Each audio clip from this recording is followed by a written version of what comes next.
Everyone, welcome back to my channel. This is Deepa. Then आज की video में हम बात करने जा रहे हैं ओरिजिन ऑफ अर्थ। जी हाँ दोस्तों, अर्थ का कैसे डेवलपमेंट हुआ या अर्थ का कैसे इवोल्यूशन हुआ उसके बारे में आज हम बात करेंगे।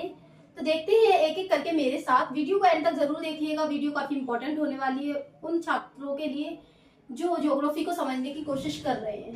तो आइए मेरे साथ ओरिजिन ऑफ अर्थ देखते हैं। चलिए, तो सबसे पहले हमने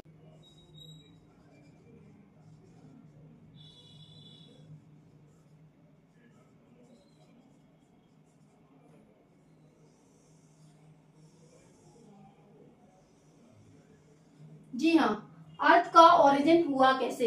जी हाँ, अर्थ का डेवलपमेंट या अर्थ का इवोल्यूशन कैसे हुआ। तो हम बात करते हैं, दो तरीके की थ्योरीज दी हुई है हमारे जो प्रीवियस जो स्कॉलर्स या साइंटिस्ट या ज्योग्राफर्स ने। तो सबसे पहली थ्योरीज के बारे में बात करते हैं जो अर्ली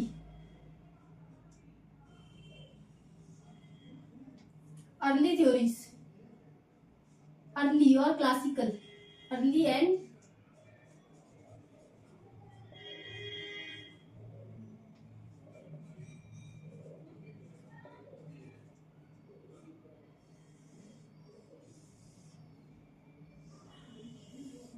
ठीक है। फिर दूसरी हम बात करते हैं मॉडर्न एंड साइंटिफिक। दूसरी थ्योरीज की हम बात करेंगे। सेकंड जो थ्योरीज है वो है मॉडर्न साइंटिफिक थ्योरीज।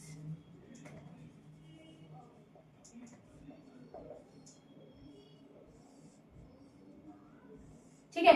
जो अर्ली और क्लासिकल थ्योरीज है वो ऑब्जर्वेशन बेस्ड थ्योरी है। जी हाँ, मतलब पुराने जो प्रोमिनेंट ज्योग्राफर्स या साइंटिस्ट होंगे उन्होंने देखा होगा, देखकर ऑब्जर्व किया होगा और ऑब्जर्व करने के बाद वो कंक्लूजन पे आए होंगे कि ये करना, वो ऑब्जर्वेशन या हाइपोथेसिस बेस्ड थ्योरीज है। और जो मॉडर्न थ्योरी है वो साइंटिफिक थ्योरीज है। एक विद्वान थे जेम्स जीन्स और उनके साथ ही उनके मित्र Harold Jeffrey. James Jeans and Harold Jeffrey.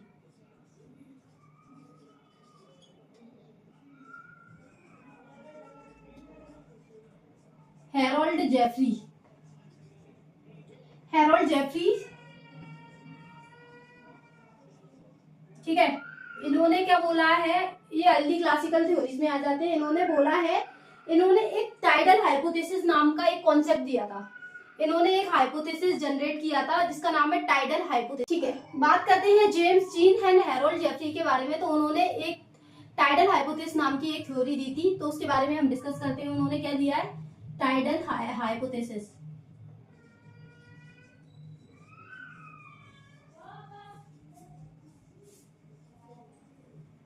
Tidal hypothesis जो कि 1918 में दी थी। ठीक है, टाइडल हाइपोथेसिस नाम की थ्योरी दी थी जो कि 1918 की बात है। 1918 में इन्होंने क्या बोला था, इन्होंने बोला था कि एक लार्ज स्टार है, एक स्टार है जो सन के नियर पास होता है। तो उन्होंने बोला था एक स्टार है, एक लार्ज स्टार है। उन्होंने बोला था a large star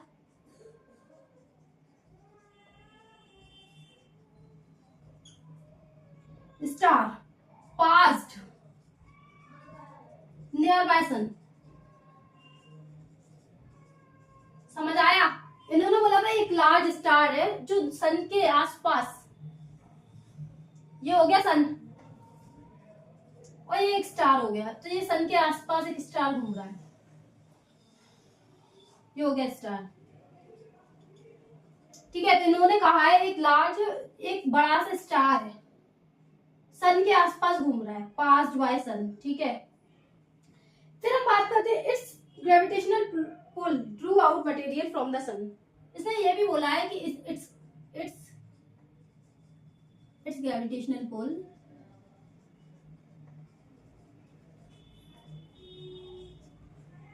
Drew out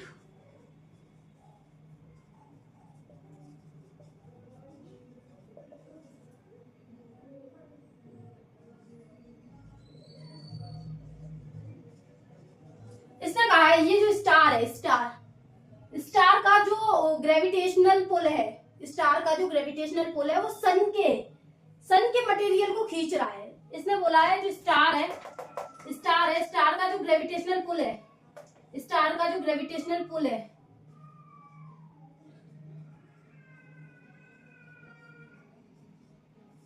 ये तो हो गया अपना सन, ये हो गया हमारा स्टार। स्टार का जो ग्रेविटेशनल पुल है या फिर जो खींचने की क्षमता है स्टार की, वो सन, जो सन का जो मटेरियल है, सन के मटेरियल को भी खींच रहा है, इसने ये बोला था। फिर हम बात करते हैं that material condense into planet, और जो मटेरियल वो खींच रहा है, दैट मटेरियल कंडेंस इनटू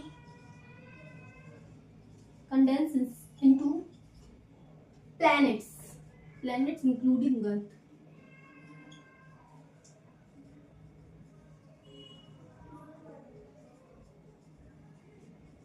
ठीक है, तो सबसे पहले इसने क्या बोला, एक लार्ज स्टार है जो सन के आसपास घूमता है। फिर उसने बोला जो लार्ज स्टार का जो ग्रेविटेशनल पुल है या आकर्षण करने की क्षमता है उसकी, वो सन के मटेरियल को अपनी ओर आकर्षित कर रही है। देन उसके बाद जो मटेरियल, जो सन से मटेरियल उसने खींचा है, वो कंडेंस होकर क्या बनते हैं, प्लैनेट्स बनते हैं, जिसमें हमारा अर्थ भी शामिल होता है। तो आपको ये तो हो गया थ्योरीज के बारे में, ये इन महाशय ने दी है। लेकिन क्या ये थ्योरी हमने एक्सेप्ट की है? अब बात करते हैं क्या ये वाली जो थ्योरी है, James Jeans and Harold Jeffreys ने 1918 में टाइडल हाइपोथेसिस नाम की एक थ्योरी दी थी। क्या टुडे के टाइम, आज के समय में ये थ्योरी का एक्सेप्टेंस है, या किसी भी ज्योग्राफर ने इस थ्योरी को एक्सेप्ट किया है? तो अब इसके क्रिटिसिज्म या इसके इम्पेडिमेंट्स के बारे में हम जानते हैं। ठीक है, तो ये आपने नोट नहीं किया और नोट कर लिया, चलो।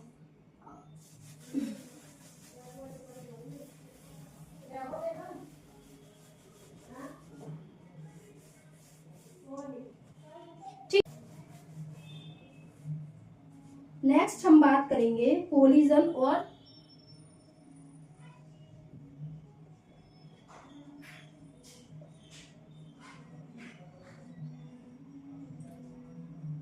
Encounter hypothesis. कोलिजन से आप समझ रहे होंगे, कोलिजन, ठीक है। ठीक है, तो ये similar to tidal but more extreme. ये कैसी है? टाइडल हाइपोथेसिस के सिमिलर थी, similar to tidal hypothesis, tidal, but उससे ज्यादा एक्सट्रीम, बट मोर एक्सट्रीम, कुछ ज्यादा ही कर दिया था इसने। बोला था, इस थ्योरी ने सजेस्ट किया था, सजेस्ट अर्थ केम, इसने बोला था कि अर्थ जो पृथ्वी बनी है वो डायरेक्ट कोलिजन से बन गई है, डायरेक्ट स्टेलर कोलिजन। इसने बोला है कि ये जो थ्योरी है वो सिमिलर टाइडल की है, बट इसने थोड़ा एक्सट्रीम वर्ड्स यूज किए हैं। इसने बोला है कि जो अर्थ है वो कैसे बना है, अर्थ बना है डायरेक्ट कोलिजन से बन गया है अर्थ। ठीक है, तो इस थ्योरी ने ये बोला है। इस थ्योरी को भी रिजेक्ट कर दिया गया है। रिजेक्ट क्यों किया गया है भैया, बात कर लेते हैं रिजेक्ट क्यों किया गया है इसको। इसलिए रिजेक्ट किया है कि ड्यू टू, क्योंकि ये ऑर्बिट और मास को एक्सप्लेन नहीं कर रहा, due to problem of explaining orbit and mass. ठीक है, तो हमने दो थ्योरी पढ़ ली है। पहली हमने पढ़ी थी टाइडल हाइपोथेसिस, जो हम किसने दी थी 1918 में, जेम्स जीन्स और हैरोल्ड जेफरी नाम के विद्वान ने दी थी। फिर उसके बाद हमने बात की है कोलिजन हाइपोथेसिस या एनकाउंटर हाइपोथेसिस के बारे में। तो ये थ्योरी सिमिलर है टाइडल हाइपोथेसिस के, बस इसने ये बोला है कि जो अर्थ है, जो अर्थ बना है वो एक स्टेलर कोलिजन के थ्रू बन गया है। और ये थ्योरी रिजेक्ट इसलिए हुई है क्योंकि ये मास और ऑर्बिट को एक्सप्लेन नहीं कर पा रही है। समझ आया बात? अब नेक्स्ट थ्योरी के बारे में हम बात करते हैं। नेक्स्ट थ्योरी है प्लैनेटेस्टिमल हाइपोथेसिस। डाल दो, ठीक है।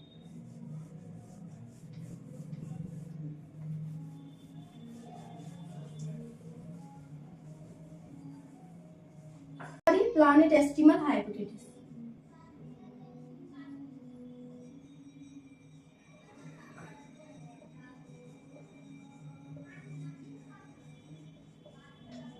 थ्योरी का नाम है प्लैनेटेस्टिमल हाइपोथेसिस। ये किस महोदय ने दी है? ये Chamberlain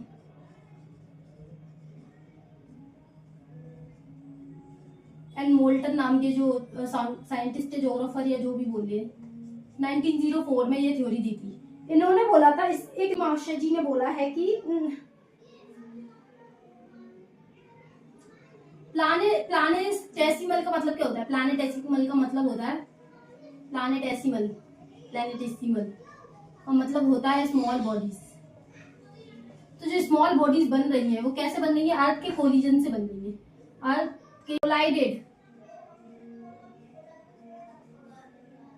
and form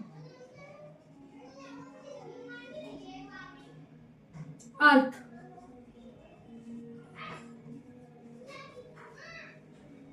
other planet. तो ये सर क्या बोल रहे हैं? ये सर बोल रहे हैं कि इन्होंने कॉन्सेप्ट दिया है प्लैनेटेसिमल का। तो इन्होंने बोला है कि जो प्लैनेटेसिमल है वो स्मॉल बॉडी है और सन के अराउंड राउंड कर रहे हैं ये, और ये जब भी आपस में कोलाइड करेंगे तो कोई प्लैनेट या कोई स्टार या कुछ बनेगा। तो इन्होंने यही बोला है कि अर्थ एंड अदर प्लैनेट बनेंगे, collide and form other planet. ठीक है, फिर हम बात करते हैं modern and scientific. Hope you get it. आप लोगों को समझ आ गया होगा कि हमने अर्ली क्लासिकल थ्योरीज पढ़ी है। फिर उसके बाद हम बात करेंगे मॉडर्न और साइंटिफिक थ्योरी जो वैलिडेटेड है आज के टाइम पे। लोगों ने उन थ्योरीज के बेसिस पर आगे थ्योरीज जनरेट की हैं या अपनी थ्योरीज बना पाए हैं वो लोग। तो सबसे सेंस कि हाँ बेस मानकर चले हैं वो कि इन थ्योरी के वजह से और आगे डेवलपमेंट पॉसिबल हुआ है। तो सबसे पहले हम बात करेंगे मॉडर्न एंड साइंटिफिक थ्योरीज में हम बात करते हैं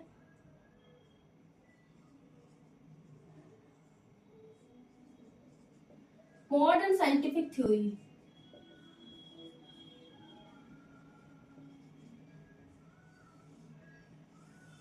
बात करेंगे, सबसे पहले हम बात करेंगे नेबुलर हाइपोथेसिस के बारे में। जी हाँ दोस्तों, नेबुलर हाइपोथेसिस ये हमारे कांत महोदय ने 1755 में नेबुलर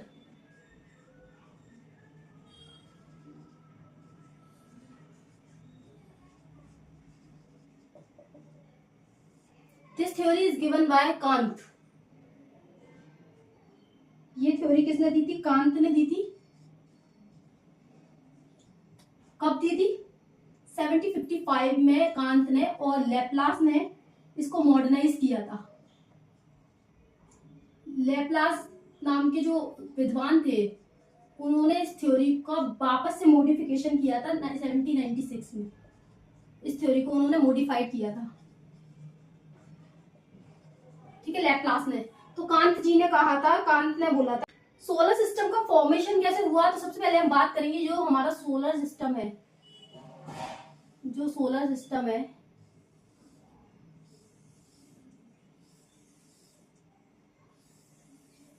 कुछ इस तरीके से है। सोलर सिस्टम कैसे बना? सोलर सिस्टम एक नेबुलर क्लाउड था, एक क्लाउड था, ये क्लाउड है, क्लाउड। ये क्या है? गैसेस और डस्ट से भरा हुआ है, गैस और डस्ट से फिल्ड है। फिर उसके बाद क्या है? ग्रेविटेशनल फोर्स के कारण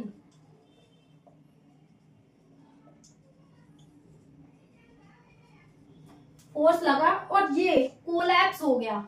ये जो एक बड़ा सा क्लाउड था, वो छोटे छोटे टुकड़ों में बट गया इस तरीके से, ठीक है। ठीक है, ये क्या हो गया? ये छोटे छोटे टुकड़ों में बट गया। ये जो बड़ा क्लाउड था वो छोटे छोटे ऐसे, मतलब एग्जांपल ले लेते हैं बलून का एग्जांपल ठीक रहेगा। तो बलून में जब हम बलून फिलअप करते हैं, बलून में जब हम हवा भरते हैं, हवा डालते हैं, एक कैपेसिटी होती है बलून की कि वो हवा को अपने अंदर झेल सके। लेकिन एक सडन अमाउंट ऑफ एयर आप बलून में फिलअप करोगे तो बलून क्या है? ब्लास्ट हो जाएगा और फिर उसके कुछ छोटे टुकड़े बट जाएंगे। समझ आ रहा है? तो एक बलून है, बलून में हम गैस और डस्ट पार्टिकल से वो भर गया है और फिर वो ज्यादा भर गया है, उसके बाद फिर वो ब्लास्ट होता है। देन उसके बाद जो बीच का हिस्सा है, जो सेंट्रल मास को हम बोलेंगे सन, और जो छोटे छोटे टुकड़े हैं उनको बोलेंगे हम प्लैनेट्स। पॉइंट समझ आया? इन महाशय जी ने बोला है कि solar system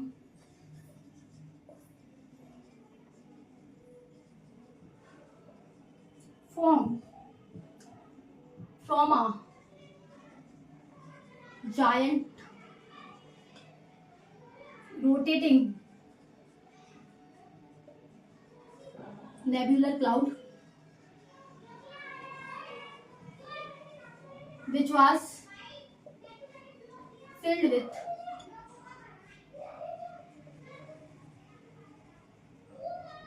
gases or dust. इन्होंने क्या बोला है कि ये जो एक नेबुला कहेंगे, इस जो ये क्लाउड है, जायंट क्लाउड है, इसको हम नेबुलर क्लाउड बोलेंगे।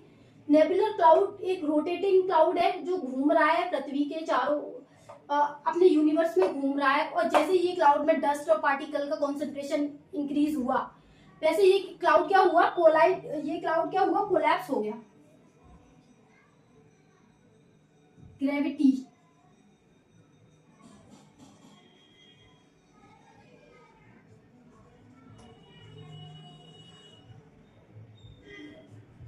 Gravity caused the colloid to collapse and spin faster। और तेजी से घूमने लग गई। कोलैप्स होने के बाद वो और तेजी से राउंड तेजी से घूमने लग गए। देन उसके बाद इन्होंने बोला जो सेंट्रल वाला मास है, सेंट्रल मास, इसको हम सन बोलेंगे, is called sun. And other rotating and outer disk formed planet। ठीक है, सेंट्रल मास से सन बना है और आउटर जो डिस्क है उससे क्या बने हैं, हमारे प्लेनेट बने हैं। फिर हम बात करते हैं अर्थ समझाए, उसके बाद हम बात करते हैं अर्थ formed by aggregation or formed by collision of dust and gas particle। ये कंक्लूजन ड्रॉ हो रहा है कि अर्थ हमारा किससे बना है, डस्ट एंड गैस पार्टिकल से हमारा अर्थ बना है, सीधी बात है। ये थ्योरी जो नेबुलर हाइपोथेसिस जो कि कांत ने थ्योरी दी है वो आपको समझ आई। ये थ्योरी वाइडली एक्सेप्टेड है ऑल ओवर वर्ल्ड में। इस थ्योरी के बेसिस पे, ये थ्योरी एक तरीके से फाउंडेशन मान लेते हैं हम अर्थ का। तो ये थ्योरी क्या है, फाउंडेशन सेट करती है कि कैसे कैसे ज्योग्राफी की फील्ड या अदर फील्ड या ओरिजिन ऑफ अर्थ का देखा गया है या ओरिजिन ऑफ यूनिवर्स का हमें देखा गया है। ये थ्योरी वाइडली एक्सेप्टेड है। इसके बाद थोड़ी मॉडर्न और साइंटिफिक थ्योरीज भी आएंगी, उनके बारे में भी हम एक एक करके डिस्कस करेंगे। सबसे पहले आप नोट कर लीजिए।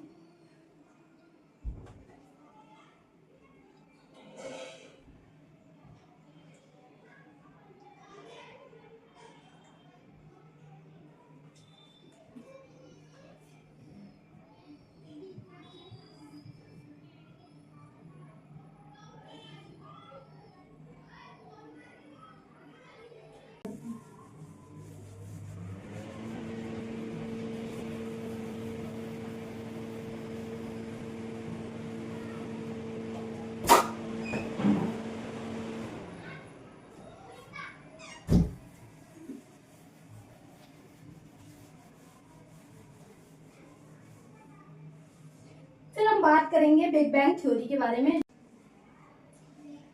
ठीक है, अगर वीडियो पसंद आई हो तो लाइक शेयर सब्सक्राइब जरूर कीजिएगा। आशा करती हूँ आपको वीडियो समझ आई हो, लेक्चर समझ आया हो। Thank you.